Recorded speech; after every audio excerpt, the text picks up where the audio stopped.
Hello, video number 4. It's Barb again. Good to see you. It's not a pretty day today. It's actually been raining, but it stopped just in time to do this video. And again, my children are inside, so it's the only place I can do it. But it's a lot more comfortable out here.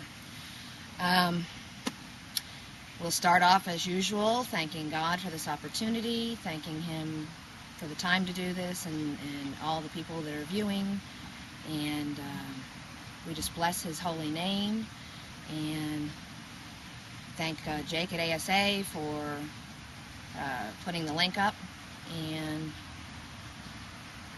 just bless this video, Lord. Amen. I feel the need to come to you today. Again, I'm very excited about the way this website is going and everything, but I wanted to clear something up with you today that's been on my mind. I need to be really honest with you about a little bit more about who I am.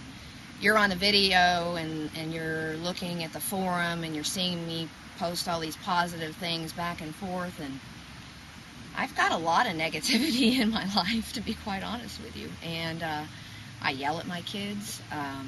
I just recently quit smoking cigarettes, and I have struggled with alcohol on and off with my life forever, so if you think that I'm just going out doing good all day long, you're wrong.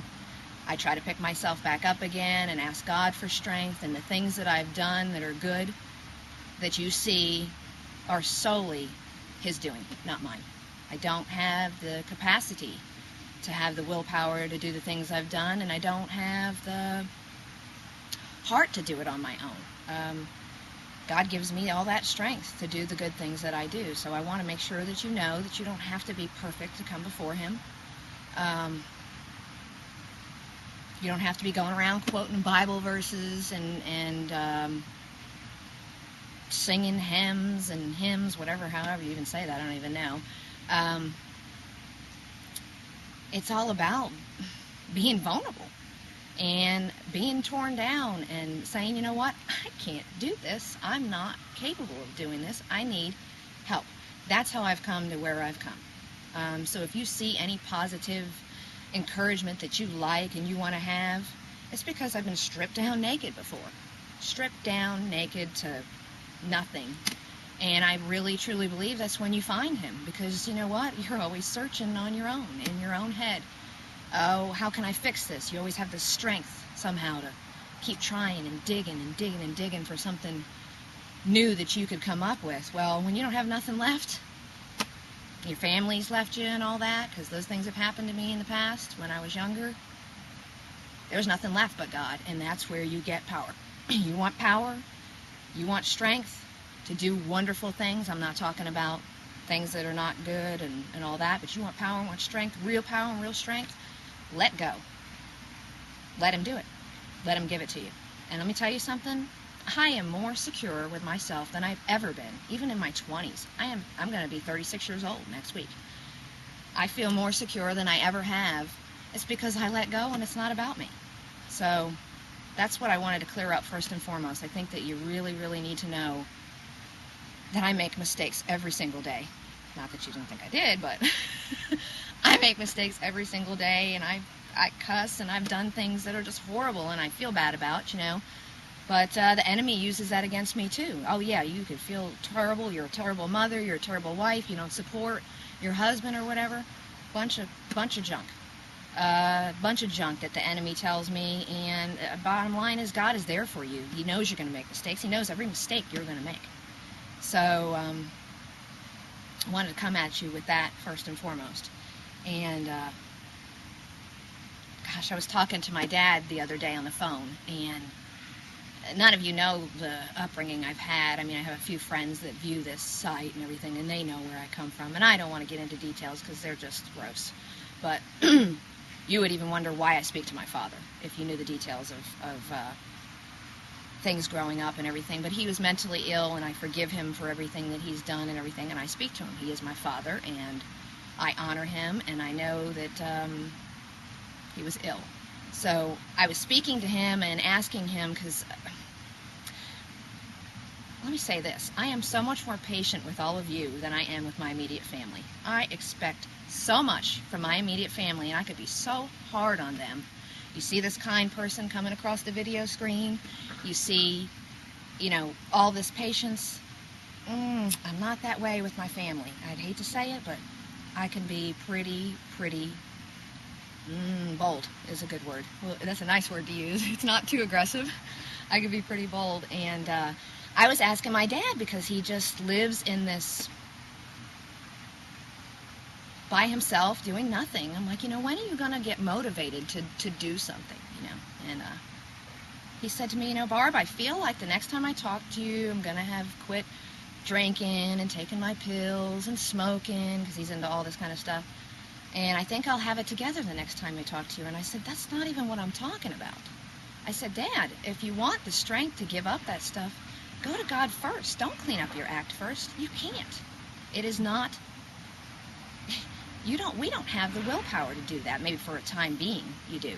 I said, but go to Him first. He wants you broken. He wants you to come to Him a mess. He wants you to know that He loves you no matter what. Don't tell me how you're going to clean up your act first and then go to God. God doesn't want perfect people. What would He have to do with that?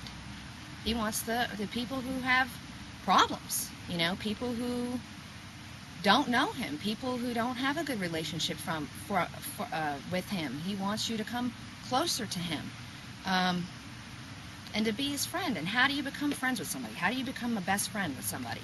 I don't know if I've said this before, but it's really important. If you spend a few minutes a day with somebody, can you be real close to them and intimate with them?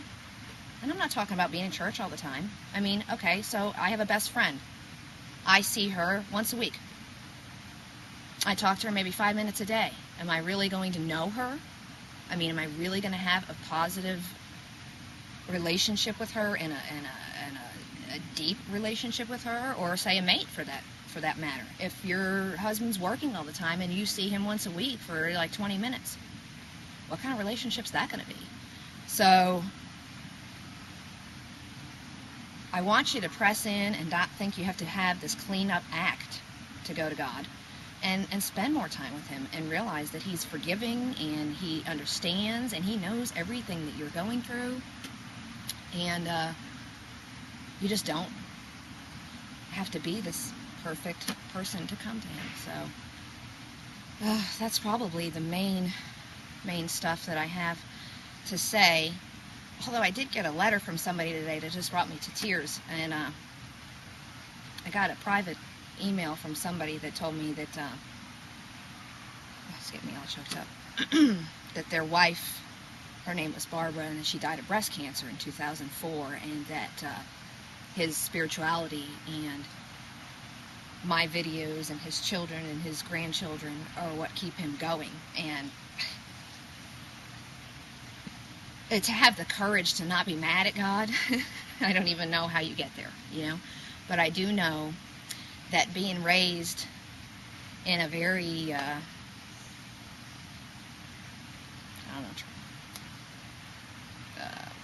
lot of trials, in a home with a lot of trials, and having a lot of bad things happen to me, that people wouldn't understand why, would be used for good later on. I can actually help people that have been through the same things and everything, and I don't know what He does to help people. I'm sure He already is, if He's already acknowledged the fact that God is what gets Him through, and all these positive things that gets Him through. I'm sure He's already used it as a positive, but it just broke my heart to hear somebody having to do that on their own, and losing a mate. I cannot even imagine that. So I'm not going to give a name, but I don't think God needs a name. Pray for him. His wife's name was Barbara. And stick with me through all this. And let's not judge one another, and be patient with one another. And I'll try to be as patient as I am with everybody outside my family. Within my own family, hopefully I can do that and not be judgmental myself. And know that we all make mistakes, and God's the only one that's going to be there for you no matter what. He's the only one that'll be there for you no matter what.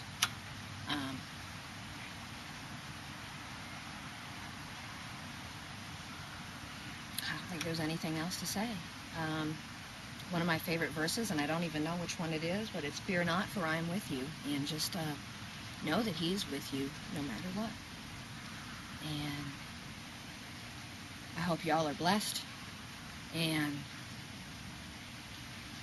stay open to receive what God has from you, because all of this comes from Him, not from me. And I wish you all peace, love, and happiness.